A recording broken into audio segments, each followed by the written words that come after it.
24 November 1971 रोजी अमेरिकेतल्या Northwest Orient एअरलाईन्सचं एक विमान पोर्टलँड शहरातून उड्डाण घेतं आणि ते जात होतं जवळच्याच सियाटल शहराकडे। या फ्लाईटमध्ये फारसे प्रवासी नव्हते, फक्त 36 प्रवासी आणि 6 क्रू मेंबर्स होते। पण त्या प्रवाशांना कल्पनाही नव्हती की या विमानात एक हायजॅकर बसला आहे आणि त्याचं नाव होतं डी.बी. कूपर। तो हायजॅकर एकदा साधा बिझनेसमॅन वाटत होता। बिझनेस सूट, पांढरा शर्ट, काळी पॅन्ट, वय अंदाजे 40। तो मुद्दाम विमानाच्या शेवटच्या रांगेत म्हणजे सीट नंबर 18E वर बसला होता। विमान उड्डाण झाल्यानंतर थोड्याच वेळात तो एका एअर होस्टेसशी म्हणतो, माझं नाव डॅन कूपर आहे, आणि हसतमुखाने त्याने तिला एक चिठ्ठी दिली होती। त्या एअर होस्टेसचं नाव होतं फ्लॉरेन्स शॉपनर। शॉपनर ही 23 वर्षाची तरुणी। तिला वाटलं की हा माणूस फ्लर्ट करत असावा, त्यामुळे तिने ती चिठ्ठी वाचली सुद्धा नाही, फक्त ती आपल्या जवळ ठेवली।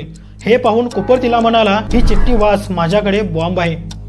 चिठ्ठी उघडली तेव्हा स्पष्ट लिहिलं होतं, मिस, माझ्या ब्रीफकेसमध्ये बॉम्ब आहे आणि तू माझ्या शेजारीच बस। शॉपनर शांतपणे त्याच्या शेजारी बसली, पण तरीही तिला विश्वास बसला नव्हता की खरोखरच बॉम्ब आहे। मग कूपरने ब्रीफकेस उघडून दाखवले। लाल सिलेंडर्स, वायर आणि एक मोठी बॅटरी होती। यात शंकाच नव्हती, हा बॉम्बच होता। कूपरने त्याच्या मागण्या सांगितल्या। संध्याकाळी 5 वाजेपर्यंत $2 लाख रोख रक्कम, 2 फ्रंट पॅराशूट आणि 2 बॅक पॅराशूट, लँडिंग नंतर विमानाला लगेचच इंधन भरण्यासाठी फ्युएल ट्रक। त्याने इशारा दिला, काहीही वेगळं करण्याचा प्रयत्न केला तर विमान उडवून देईल। बाकीचे प्रवासी याबद्दल अनभिज्ञच होते। शॉपनरला देखील हे कळू द्यायचं नव्हतं। ती शांतपणे कॉकपिटमध्ये जाऊन पायलट्सना चिठ्ठी दाखवते।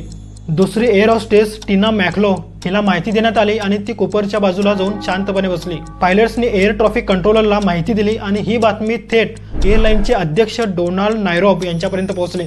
त्याने एक महत्त्वाचा निर्णय घेतला, कूपरच्या सर्व मागण्या पूर्ण करा। FBI सोबत समन्वय करून एका बँकेला पैसे तयार ठेवण्याचं सांगितलं। समस्या अशी होती की पैसे जमवायला वेळ लागणार होता आणि ही फ्लाईट होती फक्त अर्ध्या तासाचीच।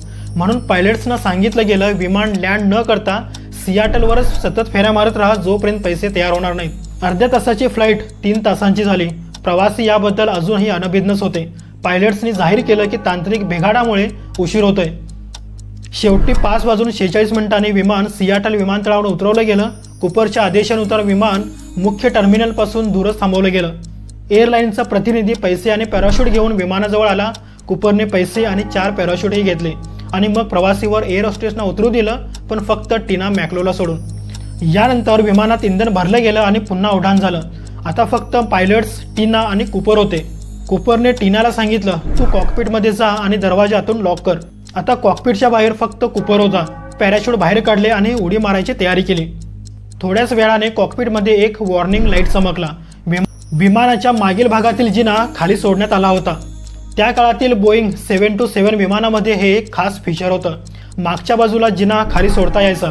कूपरने जिना उघडला आणि पॅराशूट व पैशांच्या बॅगेसह उडी मारली। पायलट्स आणि एअर होस्टेसने हे पाहिलं नाही, कारण ते कॉकपिटमध्ये लॉक होते आणि त्या काळी कॉकपिटच्या दाराला बाहेर पाहण्यासाठी छिद्रही नव्हतं। त्यानंतर पायलट्स विमान नेवाडा राज्यात घेऊन गेले आणि रेनो शहरात उतरवलं। पोलीस आले, विमानाची तपासणी केली, पण कूपरचा कुठेही मागमूस नव्हता। फक्त काही गोष्टी सापडल्या, जशा की एक टाय क्लिप, पॅराशूटचे काही तुकडे, विमानात त्याने ओढलेले सिगारेटचे तुकडे आणि सर्व मिळून 66 अज्ञात बोटांचे ठसे सापडले, जे न पायलटचे होते न इतर प्रवाशांचे होते। पण बॉम्ब असलेली ब्रीफकेस, पैसे आणि पॅराशूट सर्व काही गायब होतं। त्या दिवसापासून FBIने तपास सुरू केला। पण 45 वर्षे झाली तरी कूपरचा अज्ञात माग काढता आला नव्हता। 2016 साली हा तपास अधिकृतपणे बंद करण्यात आला। इतिहासातील एकमेव हायजॅक जो आजपर्यंत सुटला नव्हता। पण यामध्ये 2 गोष्टी विशेष लक्षात घेण्यासारख्या होत्या। त्यापैकी पहिली गोष्ट अशी होती, हायजॅक दरम्यान एकाही प्रवाशाला याची कल्पना नव्हती, कुणी जखमी किंवा कुणी ठारही झालं नव्हतं। दुसरी गोष्ट अशी होती की लोक टीना मॅक्लोला या हायजॅकची नायिका मानतात, कारण तिनेच कूपरला शांत ठेवून मागण्या पूर्ण होण्याची खात्री केली आणि भीतीचं वातावरण अजिबात पसरू दिलं नव्हतं।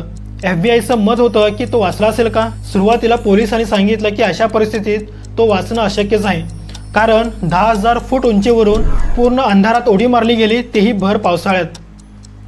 पण नंतर काही कॉकपिट हायजॅक झाले। किमान 5 जणांनी असाच प्लॅन करून उडी मारली होती आणि ते सगळे वाचले होते। त्यामुळे FBIला वाटू लागलं कदाचित कूपरही वाचला असेल। कूपरला दिलेले $2 लाख ह्या सगळ्या $20च्या नोटा होत्या, म्हणजेच एकूण 10,000च्या नोटा, आणि त्यांच्या सिरियल नंबरची नोंद केली गेली होती। देशभरात बँका, कॅसिनोला हे नंबर देण्यात आले होते। पण हा शोध कठीण होता, कारण उडी कुठे मारली, वारा कसा होता, पॅराशूट कोणत्या दिशेने गेले हे कोणालाच खात्री नव्हती। अंदाजाने लॅक मॅर्विन जवळ उतरला असं गृहीत धरून पाण्यात, जंगलात आणि घराघरात शोध घेण्यात आला, पण काही सापडलं नव्हतं। 1979 साली कॉन्टिनेंटल एअरलाइन्सचा पायलट टॉम बोहन यांनी सांगितलं, FBI चुकीच्या ठिकाणी शोध घेत आहे। तो त्या रात्रीच्या वादळात कुपरच्या विमानामागूनच उडत होता। त्याच्या मते शोध वॉशगॉल रिव्हरच्या बाजूला घ्यायला हवा होता। काही महिन्यांनी हे खरंही ठरलं। एका 8 वर्षाच्या मुलाला कोलंबिया रिव्हरच्या किनाऱ्यावर $20च्या नोटांचा बंडल सापडला होता। सिरियल नंबर तपासल्यानंतर खात्री झाली की हेच कुपरचे पैसे। एकूण $5,800 सापडले होते, बाकी काहीच नव्हतं। त्या मुलाला काही नोटा स्मृतिचिन्ह म्हणून देण्यात आल्या होत्या आणि 2008 मध्ये त्याने त्या लिलावात विकून $37,000 मिळवले होते। कारण कुपरची केस इतकी प्रसिद्ध झाली होती। कुपरने मागे सोडलेली टाय आणि टाय क्लिप तपासली असता त्यावर टायटॅनियम आणि अल्युमिनियमचे सूक्ष्म कण सापडले। तज्ज्ञांच्या मते तो एखाद्या मेटल किंवा एरोस्पेस कंपनीत, कदाचित बोईंगमध्ये काम करत असावा। FBIने साक्षीदारांच्या मदतीने 3 स्केचही तयार केली। त्यातलं 3रं स्केच हुबेहूब त्याच्यासारखंच बनलं होतं। आजही DB कुपरचं रहस्य कायम आहे। तो उडी मारून वाचला असेल का? तो कुठून आला, कुठे गेला हे कोणालाच माहीत नव्हतं। कुपरच्या अशा पॅराशूट उडी घेणाऱ्या हायजॅकर्सना नेहमी 2 गोष्टी झाल्या होत्या। एक तर ते वाचले होते किंवा ते पकडले गेले होते। पण कुपरचं काय? तो आजही अमेरिकेच्या इतिहासातील सर्वात गूढ हायजॅकर आहे। तुमच्या मते त्या रात्री कुपर वाचला असेल का? कमेंटमध्ये नक्की सांगा आणि अशाच रहस्यमय कथांसाठी चॅनलला नक्की सबस्क्राईब